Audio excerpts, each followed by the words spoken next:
So the same prayer to the deity can transform itself into prayer of the Lord through the prayer of the deity, just by switching the reason or the object of the prayer. What are we asking for? Right? So if we ask for the Lord through that God, you are actually praying to the Lord only, even though in front of you might be a particular deity. Right? And that is a key to understand. So just because you're praying to Ganesha or to Jesus or to whoever you're praying to, it could either be this or that, and no one would know except for yourself. And there is no need for anyone else to know but yourself. Correct? So worship of deities is inadequate for emancipation. All results we get are limited. And then the question, which was like, oh, worship of the Lord, which will give us eternal bliss. How much more effort do I need to do for that? And then that was clarified in shloka 26 and 27, where Bhagwanji says that you don't need too much. You can pray to me. The intensity of your devotion is more important than the materials that you bring to the puja. Okay, whether you give me like pura chappan bhog, right, or you give me just one flower, you dedicate just one flower, one leaf to me, even either of that is okay. What is more important is the intensity of devotion with which you're doing it. So subtlety in your bhav, that subtle bhav is more important than anything you will do at the gross level when you're doing the actual puja.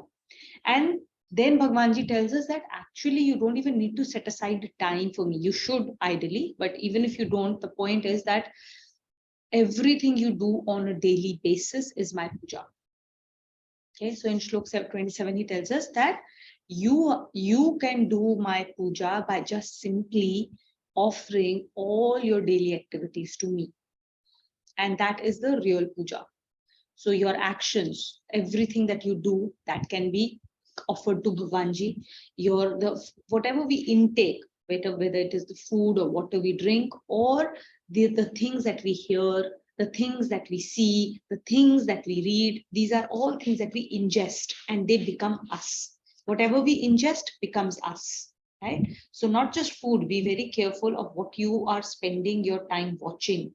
You spend your time listening, you spend your time reading, you spend your time thinking, and this what you spend your time on talking. All of these are forms of food. Food for the heart, food for the soul, food for your brain, food for your body. Okay? And all of these can be offered as offerings to the Lord. And then all charity that you do, all of that charity can be offered to the Lord and is part of his prayers. And then finally they say oblations, right? Oblations are basically the things that you offer to the fire god. These oblations essentially are the actual nam jap that you do, or the puja that you might be doing, or the bhajans that you might be singing, right? So all of these are also things that can be offered. And then austerities. Austerities are the tap, whether it is vani ka tap, mental tap, physical tap, कोई भी आप तप करें, that austerity. But what is the difference between undergoing a hardship of any kind versus it becoming a real tap that can be offered to the Lord? The difference is the bhav with which you do something. आपको खाना बनाना है, ठीक है, kitchen में. Whether you do it harshpurvak, happily, you're full of happiness and you are grateful for that opportunity of seva. Whether you do it that way या फिर रो के गाली दे के और irritate हो के अगर आप वही काम कर रहे हो, that is not austerity. Yes, your body, you're mentally, emotionally, you've probably gone much more, like you've gone through a lot more hardship when you're doing an activity, when you're doing it with, a mental burden, but that is not austerity. Okay, that is very, very important, key.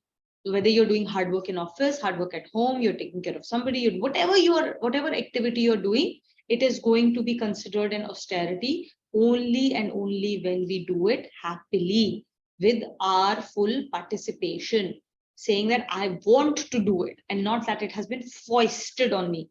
I have to do it versus I want to do it. That's the key difference. I want to do it is what makes it an austerity, a tap that can be offered to the Lord. Okay. So with this, we'll move on to the shloka. Just 20. One thing to add, right? as Tuna mentioned, puja is in our upbringing has always been an event or a moment in which you do puja, right? And what the last Ritual. few It's a and ritual. it's assigned to a ritual. So even so, when the last few shlokas, what they're trying to highlight is don't wait for your daily work to end before you start your puja. Puja is not something separate from your duty and your work. So the question is, how do you then bring puja into your daily work? How do you make that act divine? And that's why we say, work is worship. What does work is worship mean? Now you can start to understand what that phrase is even supposed to mean. So the question is, how do you make that act divine? And the phrase that we've been taught is Arpanastu. Shri Krishna. So Arpanastu typically means offering of our work to Bhagwanji. And Arpanastu, Shri, the whole phrase, as Tuina just said, Shri Krishna Arpanastu, is basically us invoking Krishna, saying, I am doing this for you. And this could be now, and that itself is puja. That itself is offering. That itself is aligning your bhav.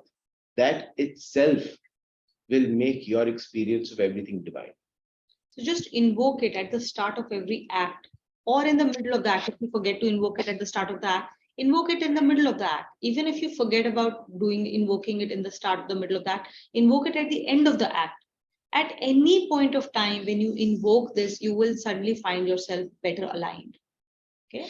And that's how you make everything your puja. You're eating something, you're creating something, you're talking something, whatever you're creating at the start of the act, just simply say Shri Krishna Arpanamastu, or in the middle or in the end, at any point of time. And it's also a very powerful tool, because you never know when ego will come in and start taking control. Ego will come in and start creating stress because you get attached to the outcome, right? So this is just a phrase, but a very powerful one to make every act and everything that we do connected to divinity. And that's what the last couple of shlokas were talking about, last few shlokas. Correct. And in fact, Bhagwanji says that doing my worship through your daily routine activities is the best form of worship. Best form of worship. It's very clearly told us. And he also reminds us that if you do any of these activities under any compulsion, right? I have to do it, that's why I'm doing it. If you do it under compulsion, or if you do it because of an attachment, or you're doing it because of an expectation, or you're doing it to create some kind of enjoyment for yourself, or any other kind of selfish motive, right? Then all of these activities, they do not become worship. So be aware of that. In fact, it will negate the entire reason, it will completely negate the worship. So even if you're doing actually a puja, an actually ritualistic puja also, even that will get completely negated if you're doing it for a selfish, with a selfish motive. The moment we give up all of these selfish motives, it leads to purity of intellect. It leads to purity of antakaran. But ये भी हमें याद रखना है कि देखो, this antakaran has been dirtied over generations, over years, over lifetimes. Day one is not going to clean it. It's like a very dirty bartan. बार बार धोना ही पड़ेगा. Okay, that's why we have to do this on a repetitive basis. And that is why even though puja or rituals and all of these things are not really what Bhagwanji wants, these are the crutches we need to cleanse ourselves as a daily reminder to ourselves, so that our daily activities can be made a worship.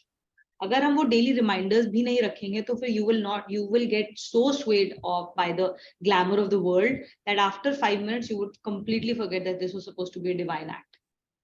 That is why we need Nam Jap. That is why we need puja. That is why we need to always to do our swadhyay on a daily basis. That's why we need satsang, to keep us on the track, to keep us reminded. Okay.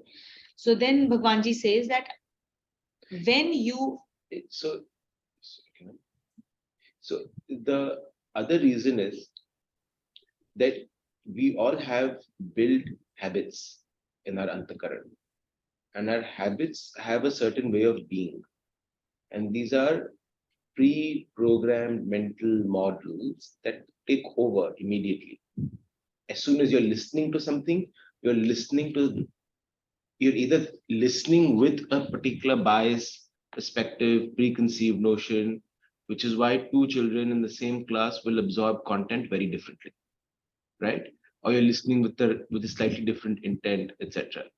So these mental models are very difficult to escape from until we go one level higher.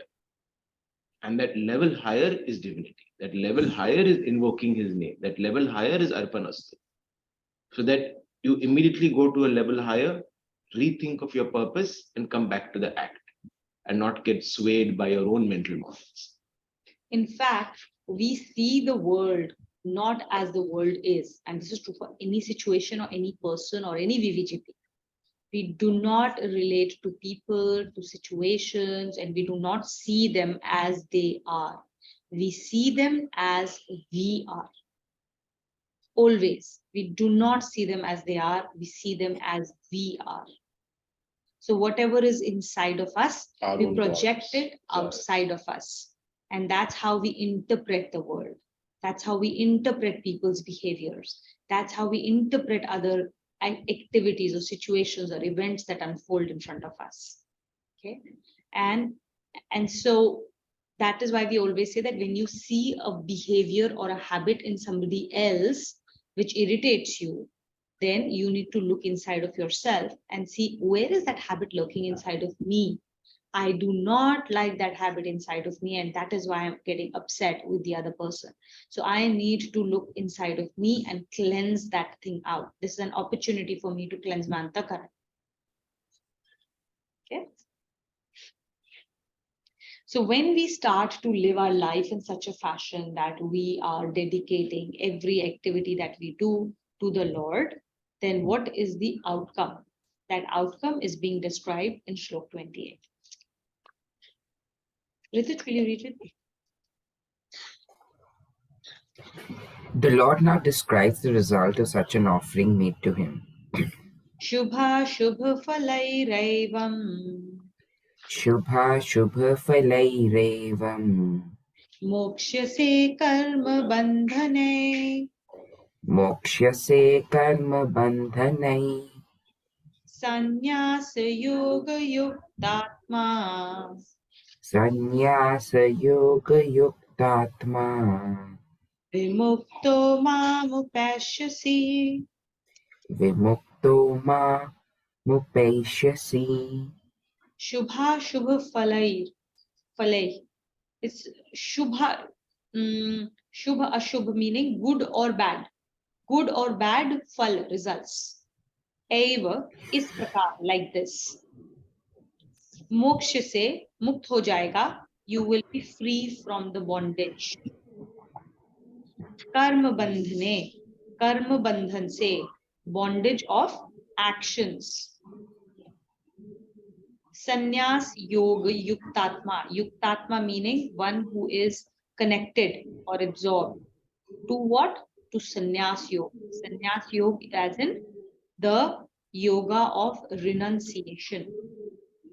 Yoga of renunciation. What do you mean by yoga of renunciation? Is what we just talked about in the previous couple of shlokas. The person who has um, offered up or has given up all of the actions that he does on a daily basis to the Lord, and hence he has renounced. What has he renounced? He has not renounced the actions. He's constantly in action. He has renounced all attachments. He has renounced all likes and dislikes. He has renounced the attachment to the results or expectations of results. That is the sannyas yoga that we are talking about. Very, very important for us to focus on this in the shloka. Vimukto, mukta hokar, one who is free, right? And mamu pashyasi, you will attain me. So you will attain emancipation and me. In this manner, you will be free from the bondage of actions yielding good or evil results, and with your mind steadfastly absorbed in the yoga of renunciation, you will attain emancipation and me. Such an offering of actions to the Lord constitutes the yoga of renunciation. This shloka explains that the devotee, all of whose actions are performed as offerings to the Lord, is deemed to be engaged in the yoga of renunciation while discharging all his household duties. Such a devotee need not join the order of a sannyasi formally, and such a dedicated performance of the duties of life itself leads to attainment of the Lord. The devotee experiences unique bliss all the time, without being affected by the tribulations, sufferings, disappointments, and sorrows of the world. While performing the best of actions, some faults are bound to creep in incidentally, but offering the actions to the Lord absolves the performer of the effect of such faults. Okay. So I think the important thing here is to note that when we start behaving like this, when we are offering all of our duties, all of our actions, our everyday life to Lord, we become sannyasis. Okay. So the word sannyasi has a big connotation in general in our culture. You think of sannyasi as somebody who's wearing those orange robes, ochre robes, and he has given up everyday life. He goes and he doesn't earn his own living. He's asking for alms to live on. He lives in a sannyasi order, and he has all of these 2,500 different rituals to do, and he cannot be a householder. All of those things have been put to rest in the shlok here. Bhagwanji says that is not what I call a sannyasi. Okay, they can also be a sannyasi, of course, if they are performing whatever they need to do in that order with the same amount of renunciation of likes and dislikes, and renunciation of attachments, renunciation of expectations to results, right? If they are living their life like that, then they are true sannyasis. But even after,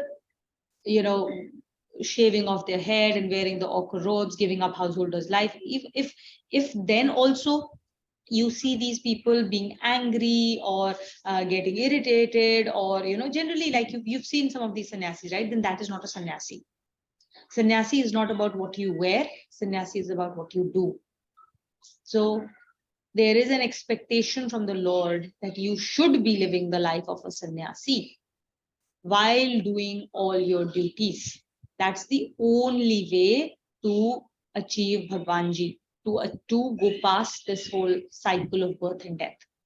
Okay, so we all have to eventually become sannyasis starting today, and you have to do small steps at a time, right? So we have to. So what is a sannyasi then?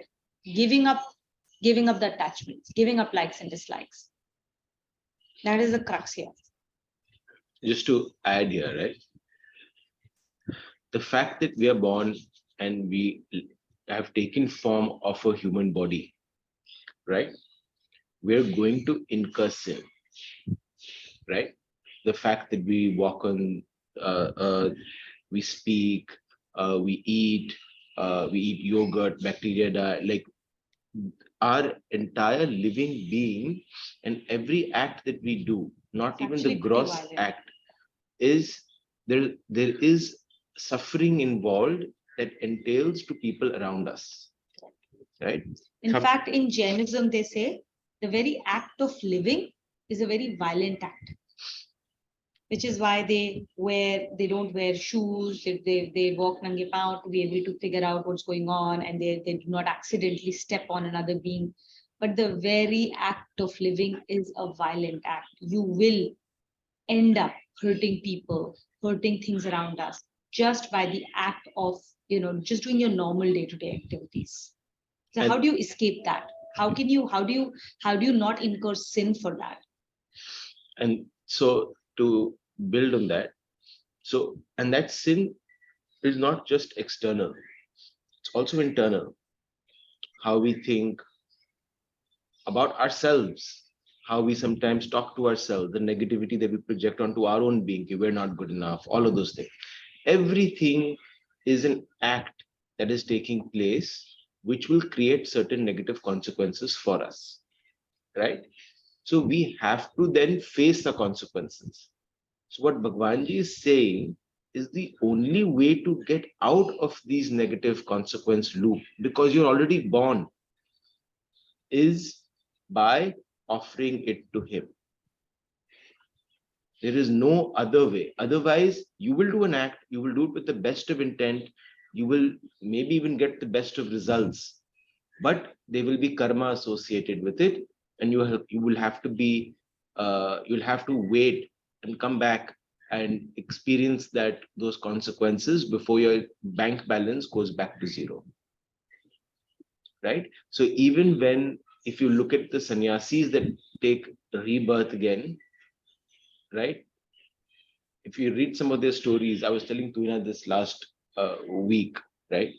When Valmiki was the person who wrote Ramayana, right? And then he came back, people say, in the form of Tulsidas, Hi, right? Narayan. No, I'm in the Gita class now. So I'm attending the Gita class. I will call you. Is it okay to call you back? Okay. So they say Tulsidas was a reincarnation of Valmiki, right? Tulsidas's life story is such that he was born, I believe, at an inauspicious time. So his parents abandoned him the night he was born, or the next night. The servant who was in their house took Tulsidas and brought him to her village, right? When Tulsidas was 5 years old, she passed away. And now Tulsidas ji had no one to look after him. So he spent the next year or year and a half as an orphan on the streets of the village. And after that, a guru came across him, or he came across a guru, and the guru saw the light or whatever, took him under his tutelage, and from there Tulsidas went on to become a realized saint. He actually not a realized saint, he was a married man, and he had a great amount of attachment to flesh till his father-in-law called out on him, what type of a learned scholar or a spiritual scholar of you are if you cannot even stay one night away from your wife. And then he realized how easily he's falling in the trap of attachment and senses. And then he gave all that up, and then years later he went into solace, and in 2 years he wrote the entire Ramcharitamanas, right? That was his journey, and this was a very highly regarded soul that came into body form again. So if that can happen to a soul like Valmiki and Tulsidas, it can certainly happen for all of us as well. And that is why it is important here. Chhod mat do ye, this opportunity that we have, where we've got Gita in our hands, we've got satsang around us. We have to use this opportunity in this lifetime to actually achieve emancipation. If we think, yaar, kya farak padta hai, we will take another, 2 lifetimes to do it. Let me enjoy my life. Let me chill out a little bit, and then I'll come to it. You don't know what your opportunity is going to look like next year in your next life. You don't know when, because the world is really, the Maya is really delusional. You could fall into that trap so easily, so easily. Okay? So don't give up on this opportunity. So the point is that Bhagwanji is saying that when we are living the life of a sannyasi, when we are constantly connected to him through the yoga of renunciation, then any kind of faults that may happen, any kind of sins that may happen, they will not accrue any result with me. And they are bound to happen. But he has given that assurance that I will take care of it. Everything, bhokta is me, right? Bhagwanji is the bhokta. So he will bear those results, whether good or bad, not you. And you will get emancipation, and you will realize him as a result of living life as a sannyasi. That is the attainment. Sanchita, will you read with us? connection. At several places, the Lord has laid stress on his worship and has said that those who do not worship him have to undergo the endless cycle of births and deaths. A question arises as to whether the Lord observes any bias in his attitude towards other persons. Answering this, the Lord says, Sammoham sarvabhuteshu Samuham sarvabhuteshu namete name dveshyosti na priyaha Name dvesho stina priyaha ye bhajanti tu mam bhaktya Ye bhajanti tu mam bhaktya mayi te teshu chapmyaham Maiteshu chapyaham mayi te teshu chapyaham. Maiteshu chapyaham Sammoham, aham is I, me, even-minded, some, even-minded. Sarva bhuteshu, for all beings. Na me, I don't. Dvesho asti, have any dvesh or have any dislike. Na priyaha, neither do I hold anyone dear. Ye bhajanti, those who worship tu mam, when they worship me, bhaktya, with prem, with love, those who worship me with love. Mai teteshu chapyaham, they exist in me and me in them. I am totally even-minded towards all beings, for I do not hate anyone, nor do I hold anyone dear, but I exist in those who are devoted to me, and they exist in me. So, Impartial. just one thing before we continue reading, right? In chapter 3 and chapter 4, we had talked a lot about equanimity, right? And being equanimous. And we talked about how that is a very powerful trait for us to be able to connect with Bhagwanji. And a lot of Bhagwan's qualities we also have, right? And Bhagwanji here also is saying the exact same thing, that he himself is very even-minded. He doesn't play favorites. He exists in all of us, but he's waiting for our love. And those who love us, those who love him, he will bless us with his grace.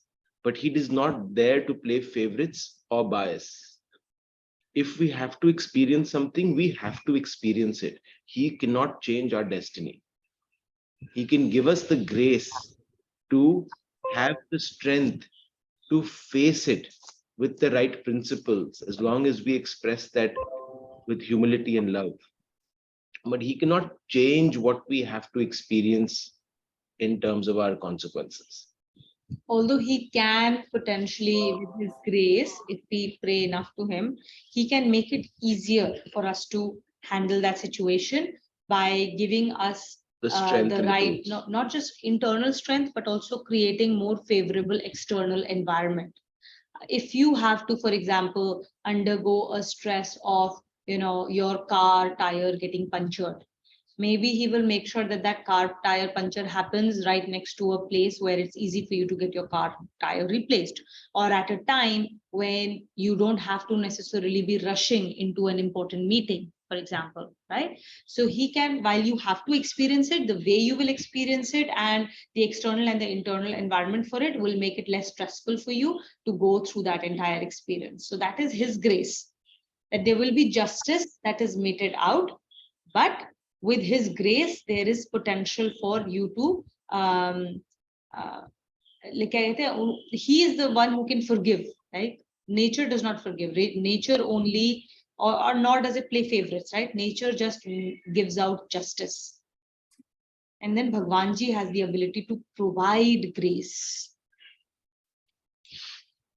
Yeah, and like Tuina said, the perfect example that Tuina gave, right? Sometimes you'll be able to see it, but most of the times you won't even see it. Like that car breaking down when you don't have an urgent meeting, the car broke down, you will still be upset about the car breaking down, not realizing, hey, he potentially probably saved you from a meeting or from an accident that was about to happen. up ahead, right? But yeah, the point of this shloka is the other example that comes to my head is that of raindrops, right? Rain equally drops everywhere, but when it drops into a, a pot, a potted plant, or it drops into a farm, right, and it nourishes the soil, it converts that water into food, into life, into energy, right? The raindrop also falls the same amount in a gutter, and the water will become dirty. Similarly, with Bhagwanji, he is even minded. His grace is everywhere. It's how we are choosing to see it and use it. If you are of a purer mind, and if you connect with him and see and want to see him and express your Shraddha, then you will see more of him around. And that's why he says, I'm inside of those who are devoted to me, because they actually start seeing all these miracles. Yeah, Rituj. Just to add on to what you said about seeing God, and I think that term of small mercies, just alleviating any situation, be it favorable or unfavorable, I guess by seeing the grace of God in that situation, taking a step back, because when we are so involved in it and in that thing, we tend to just, our view is very narrow and we just tend to get fixated on that small thing. But if we just step back and see the whole situation, we'll see that there's so much good and the context, because our perception is always governed by, a very one narrow view. But if you step back and see the whole situation, like just an instance, I was walking and I saw this dog charging towards me. And I wondered that, being a dog lover, why would a dog, come towards me? I've not done anything. It's unprovoked. And I'm thinking, my actual thing is, why be coming towards me and charging? But what I saw behind me was there was a cat running on top of a thing.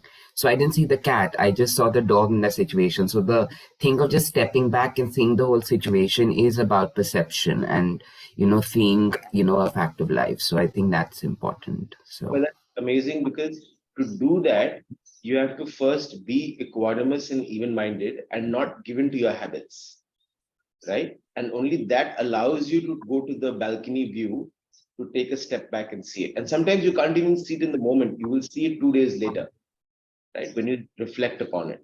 But yeah, great point. I think that was a very, very good example. I think the last thing here is that Bhagwanji, when he says that I do not have any likes or dislikes, because, and that's the end of the day, through all of this worship, all of these things that we're talking about, it is him, right? We will achieve him. We will become him. So he does not have likes, dislikes, does not play favorites.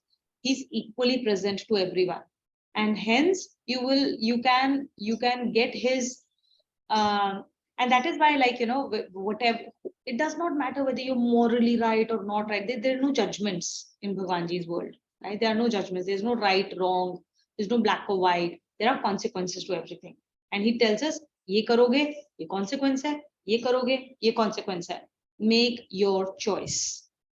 Okay? And he does not say, oh, you are bad or you're good. Okay, you're going through this, you will then take this consequence. You're going through this, you will go through that consequence.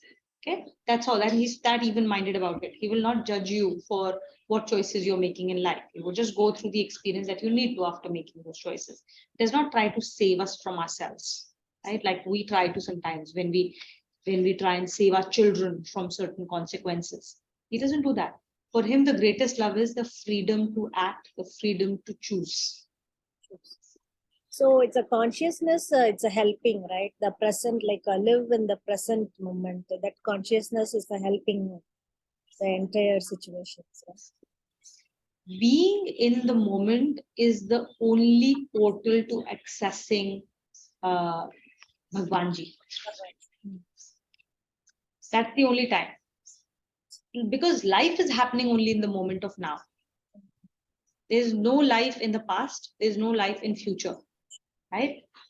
Life can only be accessed here and right now. So the only way to live life is when you are actually in the moment. So that being conscious of your act right now is the only time when you're actually living life. When you're thinking about the past or when you're thinking about the future, you're missing life completely. Thank you. Yeah. Go to the next one. Visa Lakshya, will you read the next one with us? I don't think we've completed. Oh, we've not read the whole thing. Sorry, we just explained it. So sensible. Impartiality of the Lord towards all. The Lord pervades all beings in the form of their very existence without any bias. Whether they worship him or not, or whether they offer their actions to him or not, the Lord is not affected at all. But the man who worships the Lord or offers all actions to him becomes imbued with divine feelings.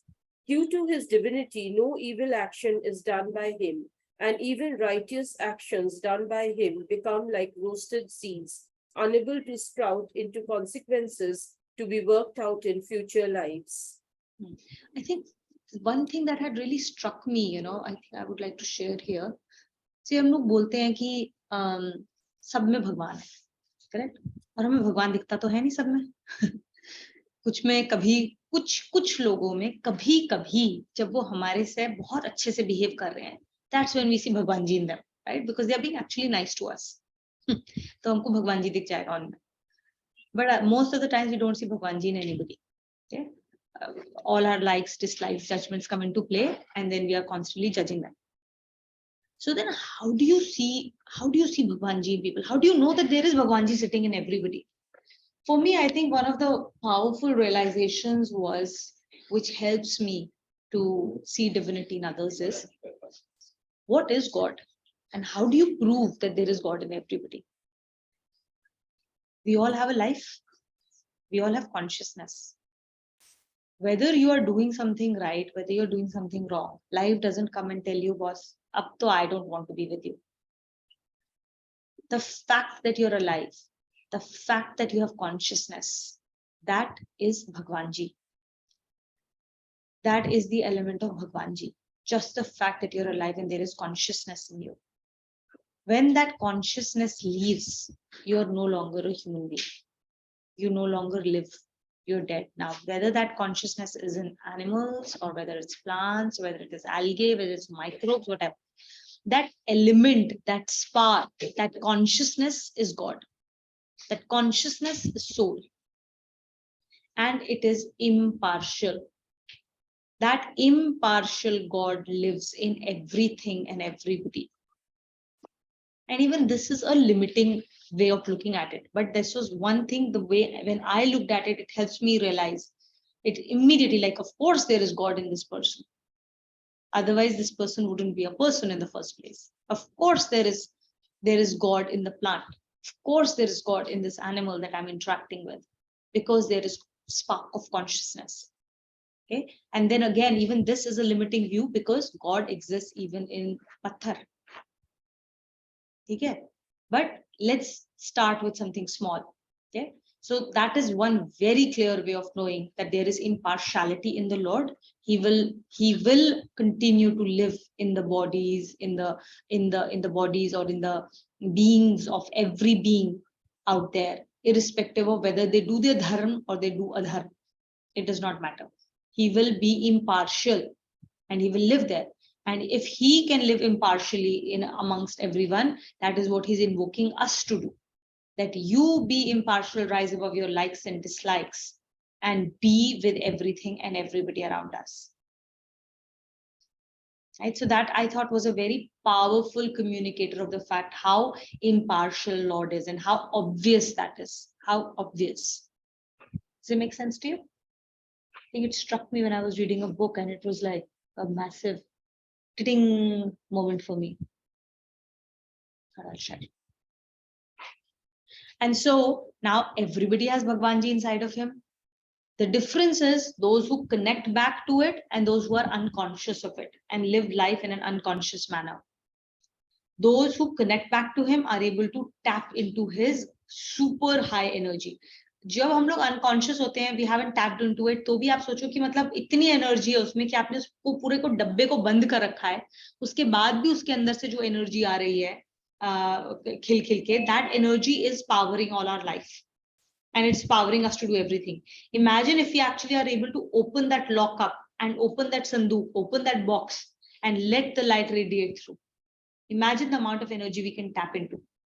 And this person, when he opens this up, he gets imbued, he becomes Bhagwanji, and so his actions become divine. And so he does not incur any loss or any sin or any, like, whether good acts also. Good or bad acts don't stick to him. That's the difference. So everybody has divinity inside of them. Whether they tap into it or not is a different thing. But it is us now. Again, no judgments on others. Can I tap into it first of all or not? Am I tapping into my own divinity? Am I tapping into my own divinity and tapping into everybody else's divinity? If I'm not doing it, then who am I to judge someone else?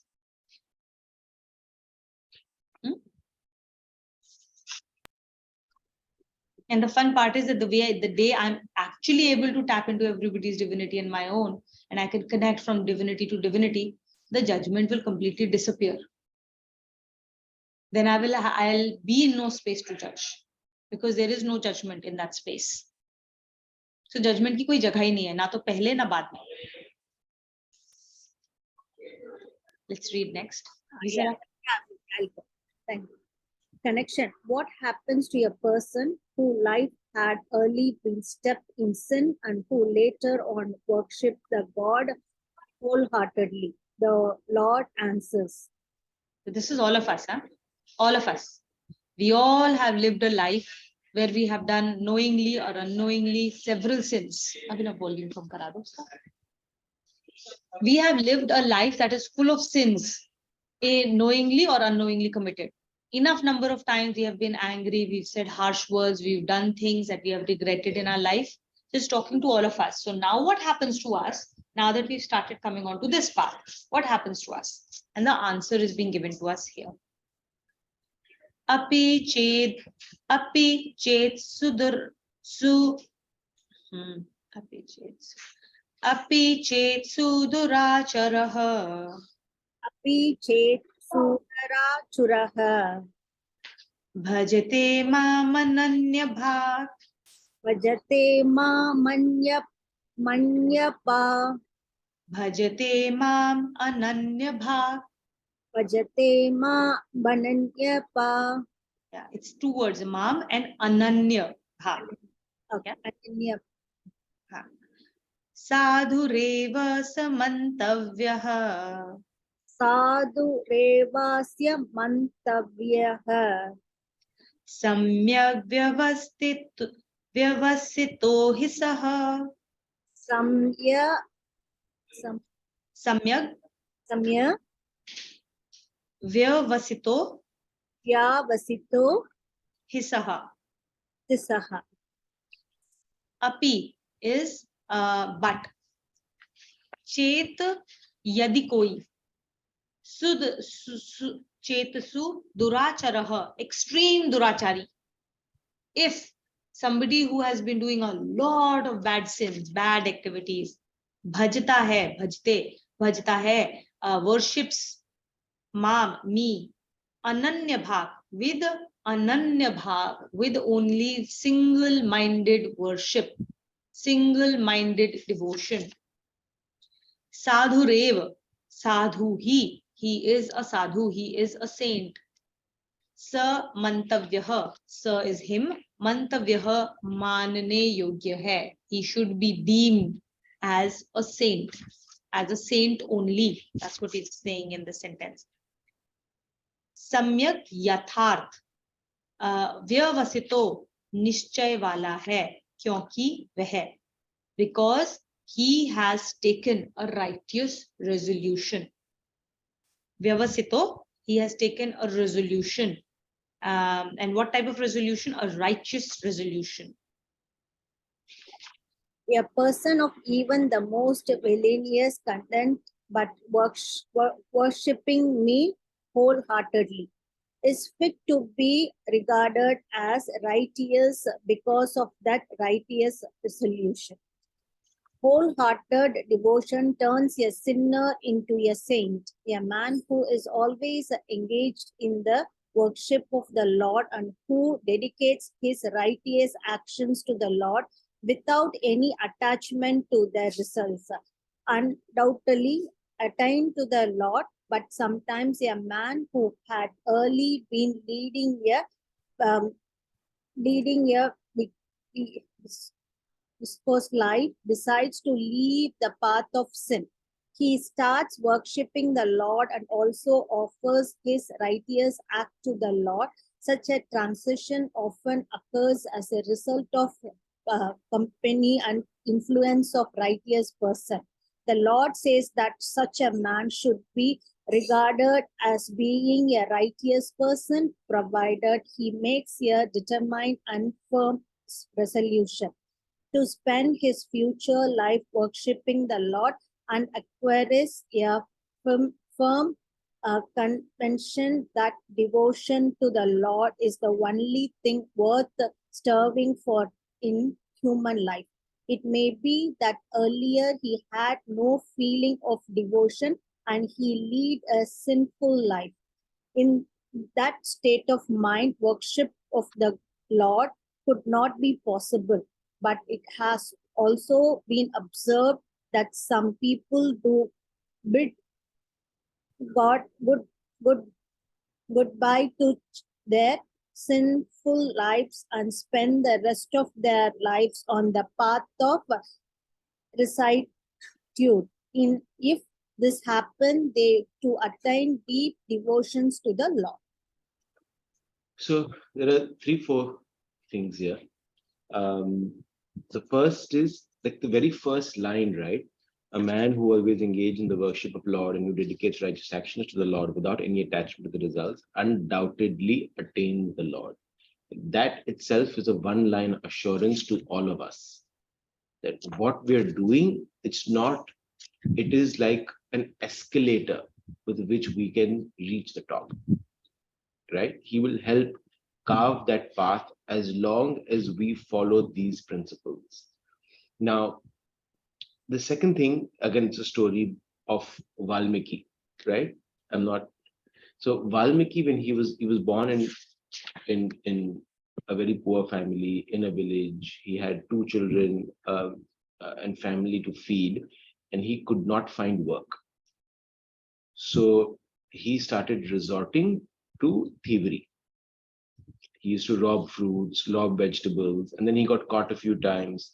So then he said, I think the best place for me to rob people are in the forest close to the village. So he used to wait in the forest for travelers, passerbyers, because those would be the people with more money, and he would rob them and then go back and take care of his family. And this became his life. One day he came across a group of saints that were crossing the village, and he went to attack them, to rob them.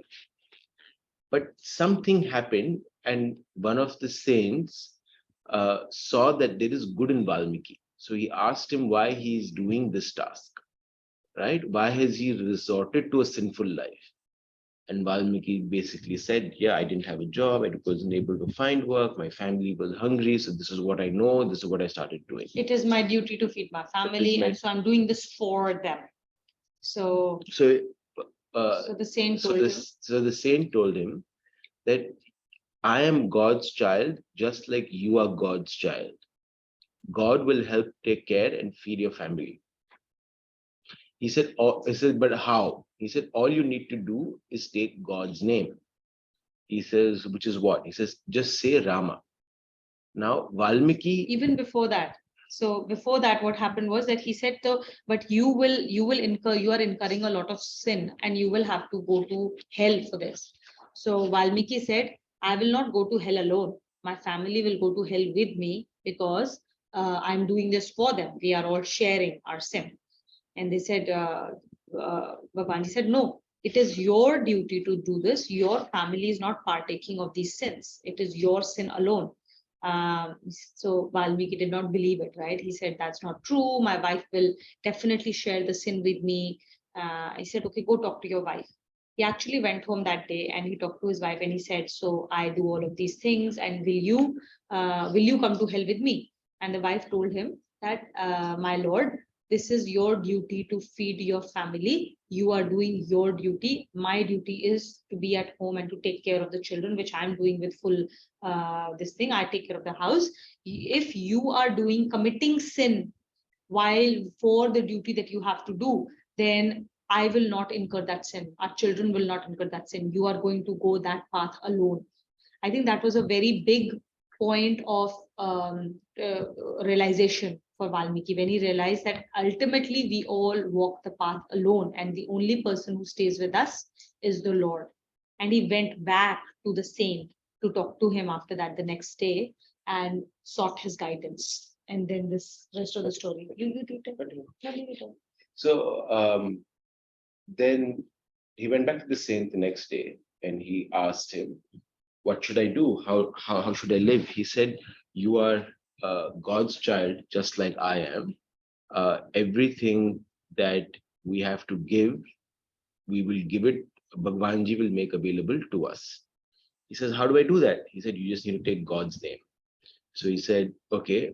And Valmiki, because of the state of mind he was in, because of amount of sin that he'd created and the thoughts and he'd accumulated, he couldn't even utter the word Rama.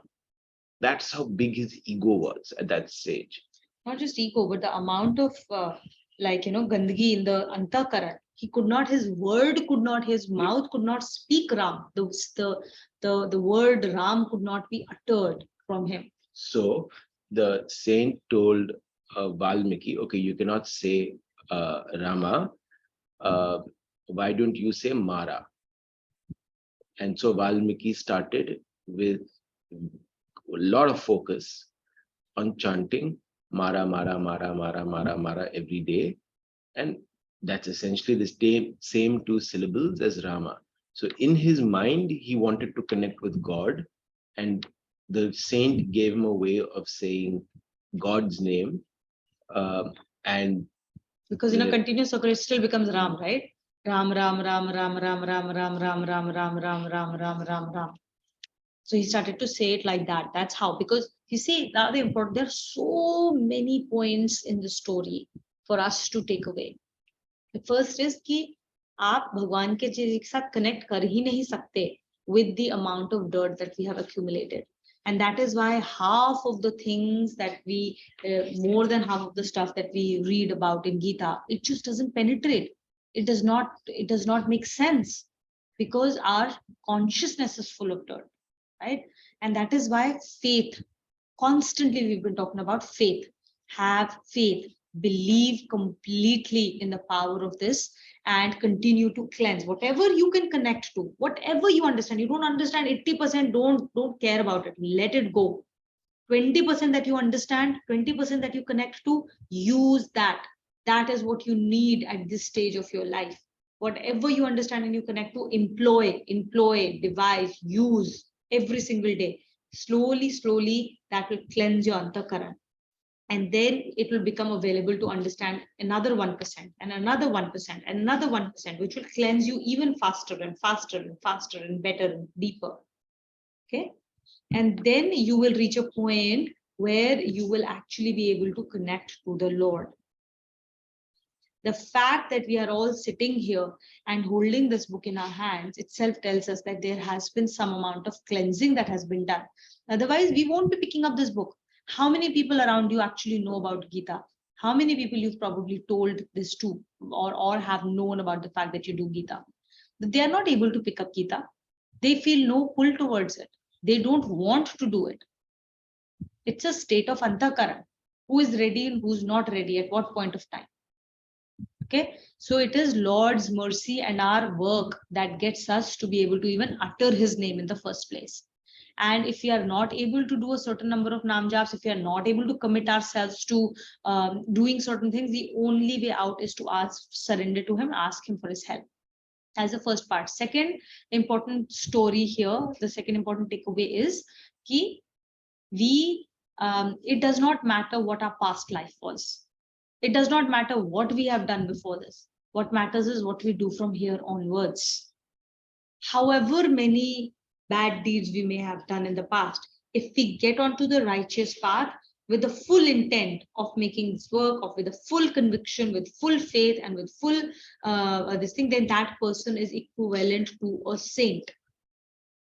But why does that not mean us in the moment right now? Because the person who will be called a saint on this path is the one person who is not a casual person, one who is constantly trying to implement, one who's constantly striving for Bhagwanji. Just that constant striving will make him a saint immediately, Bhagwanji is saying, and he will incur no more sin along the way.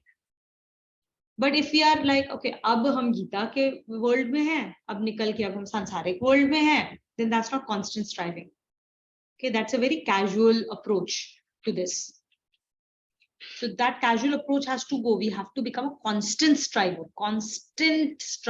which means every day swadhyay, every day remembrance of the Lord, every day nam jap, every second nam jap. And the other part that is mentioned in this shloka is that the easiest and the only way to start seeking is by being in the right company of those who've already been walking that path or been there. And that also gets highlighted in Valmiki's story. He met a lot of noblemen. He must have met a lot of successful men. He must have met a lot of good, learned men, educated men. But it was only in the company of a saint that he was able to start transforming himself. You know, it's the example of a candle. Only a lit candle can light another candle. And all of us are extinguished candles. So for us to burn brightly, we have to be closer. We have to get closer and closer to that lit candle till we are lit ourselves. And then when we are lit ourselves, it's much easier for us to be able to help other unlit candles. We operate differently. We are an unlit candle. We look at that flame that is brightly glowing. We look at its shape, we look at its color, and then we go talk to other unlit candles and how amazing it is to be lit. But we ourselves are not lit. Right? So that's the step, that's the other important part for us to remember. So I think the point that Abhinav is making, right, this is very important, is very contextual to the Ras Leela that is happening, and why attending Ras Leela or being part of it is extremely, extremely important, and why we should be grateful for being given this opportunity. But I think on this screen, yeah, but everyone's outside of Singapore. Only dad will come. Yeah, but they still need to know about Ras Leela. They need to know about the saints. Yes. Right? Why would they not know about the We opportunity? have to actually share that. Yeah. Yeah, so, and they can definitely partake of Ras Leela through other forms without just being present physically. So we don't have enough people in this class, but in next class, hopefully if there's great attendance, we definitely want to spend some time talking about the saints that are part of our parivar, and why Ras Leela is so important, and why we need to commit ourselves to the seva here. Whether we are virtual, whether we are physically present, in some whatever Bhagwan ji ne jo hame opportunity di hai na, us opportunity ke sath we have to work. Okay, if there's an opportunity for me to physically attend this, great, I must take it. Bhagwan ji has made it available to me because I am ready and because I need it. If there is no opportunity to attend it physically, then there must be some way for me to partake of it in a virtual way. Whatever opportunity, right? End of the day, whatever is available to me is in my best interest and is exactly what I need in this moment. Okay, so in the next class, we will spend some time talking a little bit about Ras Leela, importance of it, the bhav with which we should be going for it, how we should be preparing ourselves for it, the seva that we should be taking on, and we will talk about all the saints that are part of our parivar, those who will be able to come here, those who won't be able to come here. Next class, I want to take out like 30 minutes just talking about that. So we'll have a 1 hour class next time whenever we do it, and then the rest of the time we will talk about Ras Leela and the saints. And it's important to know about them, because if we don't even know about them, how will you even connect to them, right? How will you connect to them?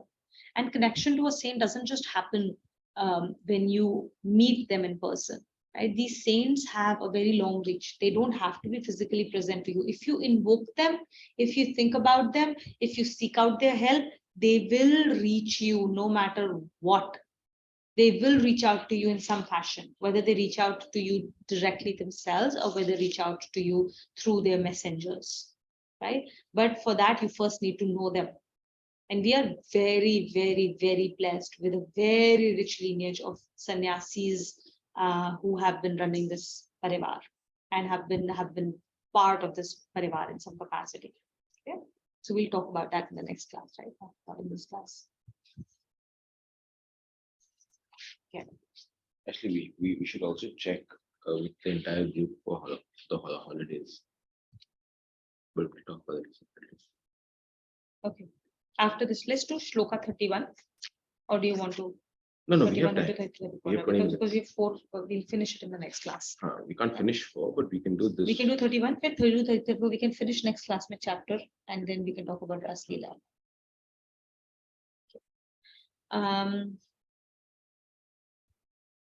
Anita, will you be able to read with us? Yes.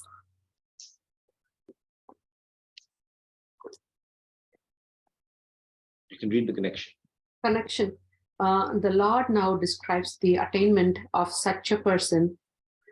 Kshipram bhavati dharmatma. Shipram bhavati dharmatma. Shashvachanti nigacchati. Shashvashanti nigacchati. Kaunteya pratijanahi. Kaunteya praticanahi. Name bhakta pranashyati. Name bhakta pranashyati. Kshipram is shighra, soon, quickly. Bhavati, ho jata hai, becomes. Okay. Dharmatma, righteous. Shashvat Shanti, sada rehne, Shashwat is sada rehne wali, always, everlasting. Okay, Shashwat is everlasting. Shanti, so Shashwat Shanti is everlasting peace. Shanti is peace. Nigachhati, प्राप्त होता है, attains. Anteya Kunti, prati janahi meaning निश्चय पूर्वक सत्य की तरह जान. Know it for certain, 100%, know it for certain. Na me, never, my, bhakt, my devotee, pranashyati, does not, nasht hota hai, matlab does not suffer ruination. So know this for certain that my devotee will never suffer ruination. Such a person soon becomes righteous and attains everlasting peace. O Kaunteya, know it for certain that my devotee never suffers ruination. So here, so this the one part that I want to highlight is he's used the word my devotee never suffers ruination. He's not judging a person by its past act. He's literally asking the person to invoke bhakti and love to him. That is it. Right? So just like a dark room, for you to lift the darkness, all you need is a candle. And all of the darkness, no matter how big it is, would disappear in a second. Right? So he's saying for you if you want everlasting peace, all you need to do is be my devotee. Bhakti, love, increase your love for Bhagwanji. And that itself will take you to moksha. Everlasting peace, attainment of a devotee. The highly encouraging assurance given in the shloka may evoke doubt about the result of sinful activities done earlier by such a devotee.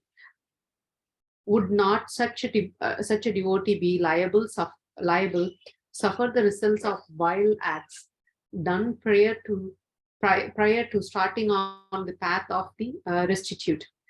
The answer is that once the feeling of devotion takes root in the heart, the effects of all the vile acts done earlier become infractious, just as all acts done in a dream become infractious in the wakeful state, even while undergoing the effect of vile acts done previously. The strong feeling of devotion makes such effect to be faced boldly and cheerfully.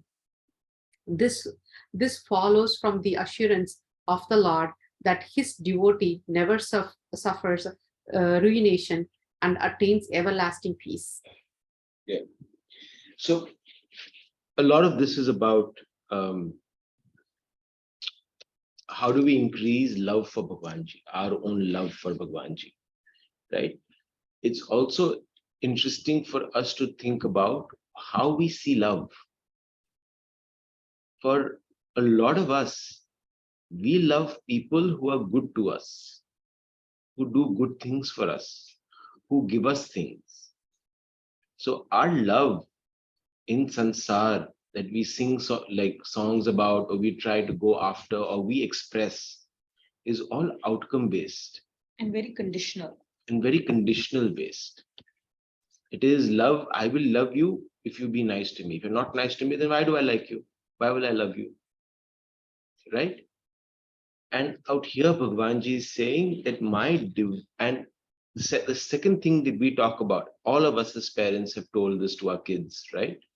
Is the importance of delayed gratification. That you should wait till you, uh, the longer you wait for the result and you more effort you put in, if you have that particular mental skill, then you will be far more successful. With Bhagwanji also, it's exactly the same thing. We don't love Bhagwanji because our love is too conditional. We are too used to loving something to get something in return. Immediately. If not like immediate, but in the near future. Right? So it's easier for me to love my spouse, easier for me to love my child.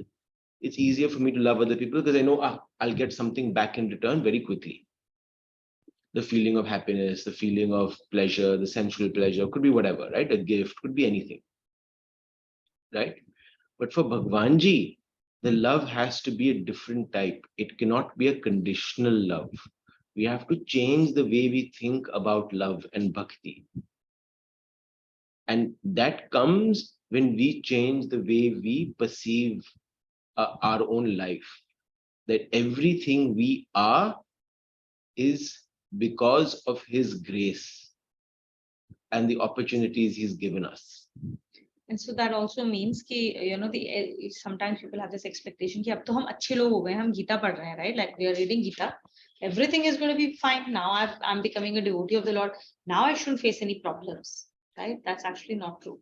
On this path, you will actually face bigger challenges, bigger problems will come to you, because your capacity to deal with the prarabdha, your capacity to deal with problems, all of this will increase.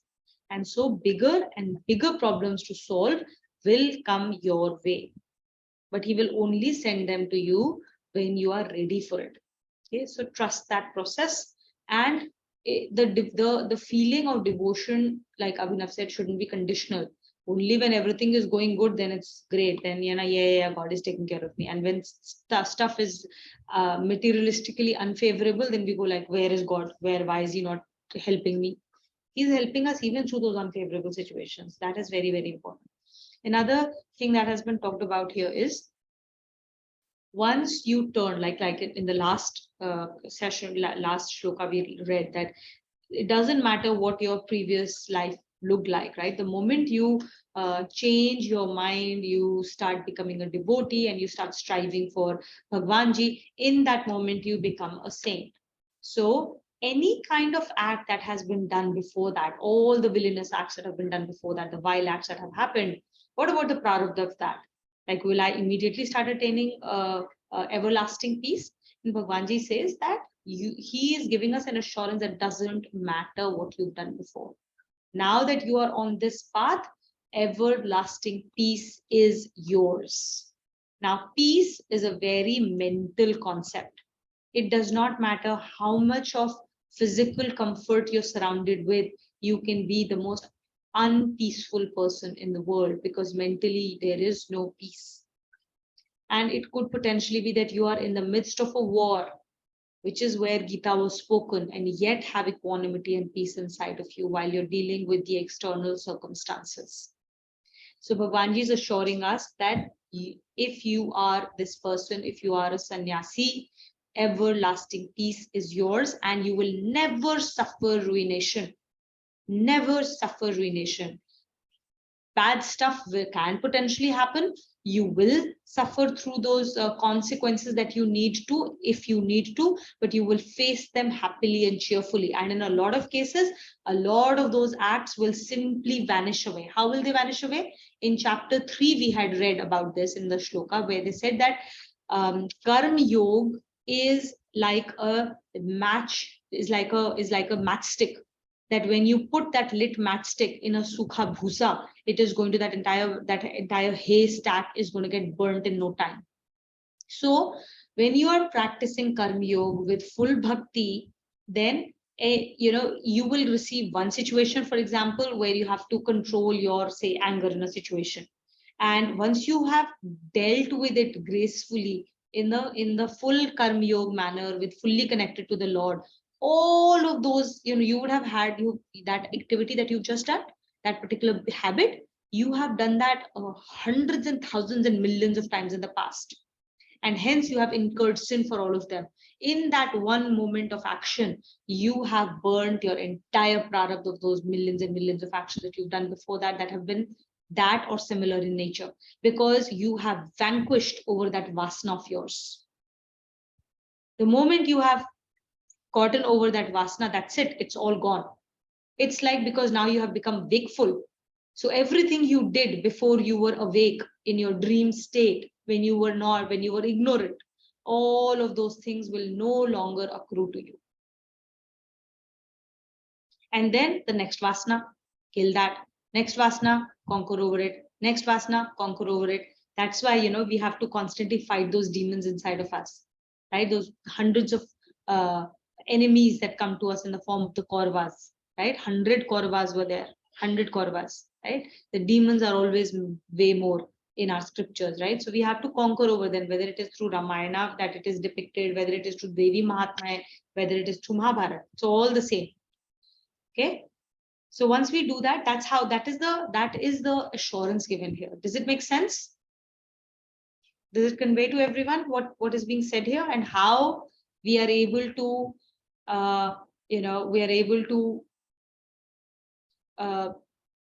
pole vault over it and not have all of those prarabs to live through. So you don't have to be worried about it. Yaar, itne sari zindagi ka itna sara jo hum logon ne, we have accrued the sins. How will I go over all of that and complete all of them in just one life?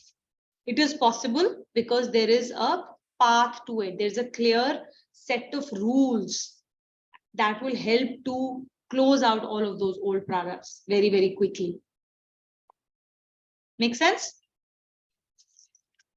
Way to finish. No, it's too long. 32? Yeah. Okay, 32, 33, 34, we'll complete in the next class. All right, so we'll close the class here. A quick question, right? There's a question. Oh, yeah, okay. Rituj, you have something to say? Oh, no, I think he was just. No, it was just a thumbs up, which I don't know how to bring down. So, yeah. Well, you did now. Okay. Okay, so one quick this thing, right? Like the holidays are coming up. So let's look close to shloka, then let's discuss. Okay, let's do it. Who would like to do the closing shlokas today? I could do it if. Oh, yeah, Sanchita ma'am can do it. Sanchita, go ahead. You can go ahead, Rituj. I'll do it. Wait.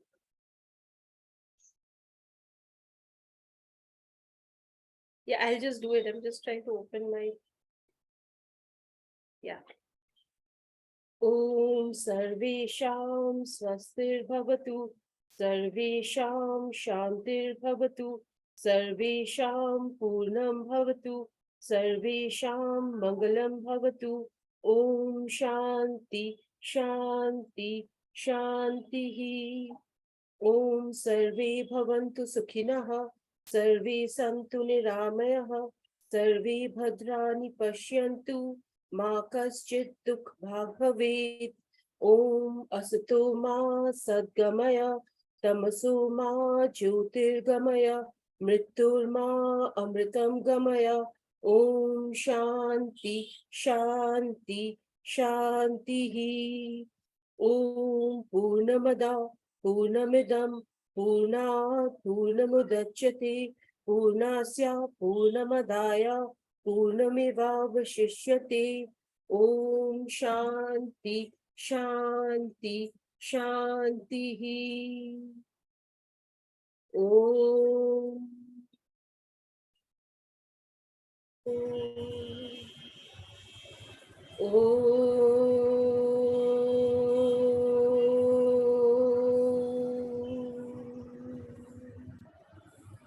Oh.